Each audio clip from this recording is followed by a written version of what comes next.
નમસ્કાર મિત્રો, વિડીયોમાં તમારું સ્વાગત છે। અત્યારે મિત્રો લગ્નની સિઝન ચાલી રહી છે, ત્યારે લોકો ધામધૂમથી લગ્નની ઉજવણી કરી રહ્યા છે। લોકો પોતાના સગા સંબંધીઓમાં અથવા તો પોતાના ઘરના લગ્નને આનંદથી અત્યારે લગ્ન કરી રહ્યા છે। મિત્રો હાલમાં જ એક દુઃખદ ઘટના સામે આવી છે। આ દુઃખદ ઘટના વિશે અત્યારે જ તમને વાત કરવા જઈ રહ્યા છીએ। ઘરમાં જ્યારે લગ્નનો માહોલ હોય છે ત્યારે દરેક લોકો ખુશ હોય છે, પરંતુ કંઈક ઘટના જેવી બની છે કે ખુશીનો માહોલ દુઃખમાં અત્યારે છવાઈ ગયો છે। આ ઘટના ઇન્દોર અમદાવાદના 4 લાઇન રોડ ઉપરની ઘટના સામે આવી છે। રિતેશ નામના છોકરાના લગ્ન જ્યોતિ નામની છોકરી સાથે તેમના લગ્ન હતા।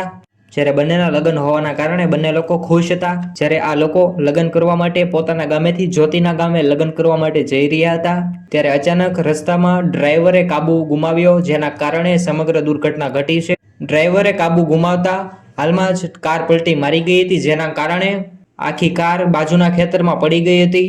આ વરરાજાની ગાડીમાં 5 લોકો બેઠા હતા, જેમાં 5 લોકોને ગંભીર રીતે ઈજા પહોંચી છે। વરરાજાના લગ્ન કરવા જતા દવાખાને જવું પડ્યું છે। ત્યારે મિત્રો તમારે આ ઘટના વિશે શું કહેવું છે?